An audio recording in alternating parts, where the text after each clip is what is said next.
outside that building for far too long. What counts is the people outside the building. And sometimes you even hear them talk down about the people outside the building, about you, about how you're causing trouble, you're making waves, you're sending emails, you're making phone calls. You're holding them accountable. Well, I am a true believer in the power of the people, and you all have done it once again. Thank you all very much.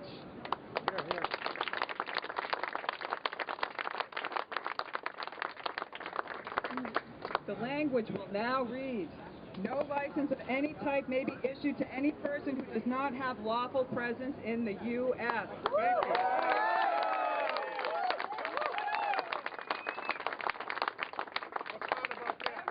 They try to sneak something like this through, we have got to stand up and fight, because every time they try to sneak something like this through, it makes Massachusetts a magnet for illegal immigration, and that puts all of our communities and all of our families at risk, as we see by these posters behind us. We have one more thing to do. We have to make sure that the House and the Senate do not override the governor's new language. So we're almost there. We need you to keep going. Some more phone calls, some more emails to make sure this goes through all the way. Thanks again for fighting for us each and every day. And Trump fans out here, thank you very much for coming out. Obviously, Donald Trump is very strong on immigration, trying to make sure that people come here legally. That's a very big part of his platform. Thank him for that. Much of what we do, by the way, up at the State House is try to prevent loopholes. I don't know if you guys are aware of this. Sean O'Connell broke through when she first got into office, dealing with EBT cards. They were being used on cruise ships. They were being used in strip clubs. So Sean O'Connell was able to try to stop the loopholes that were allowing that to happen. Yes. Good job. Good job. I don't know if you guys know this, but also federal requirements for housing require a social security number, but not here in Massachusetts. You can get housing over a veteran without a social security number. There's another loophole we're trying to stop. Am I right? Yeah. All right.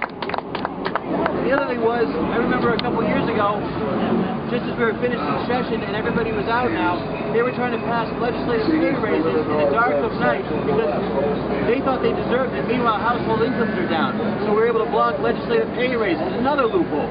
We got to stop that type of stuff, right? Yeah. And now, of course, they're trying to make it so that there'd be more than one type of driver's license. I mean, how crazy is that? We shouldn't be creating two sets of rules. I know we just found out with Hillary Clinton there seems to be two sets of rules down in D.C., but in Massachusetts we need to make sure there are not two sets of rules. One that you all have to live by, and then one that the political class, wants to live by, or have people who support them live by. And that's part of what this is all about. But again, it is important to make sure that we don't pass laws like this without people standing up. And we have some courageous lawmakers who were able to stand up and make sure this thing people were aware of it. I mean, this thing was going to pass through very quietly if people didn't stand up and vote against this thing. And thankfully, your work spreading the word and then getting it to the governor's ear made this happen so that the language will change. So I am glad that the governor is now closing this loophole, and I also want to thank you guys for speaking out, but the work, like Shauna said, is not done. You have to continue to talk to your legislators, your reps and your senators to make sure that we don't create two sets of laws for people here in Massachusetts, especially when it comes to driver's licenses. So thank you so much. Good job, State Rep. Good job.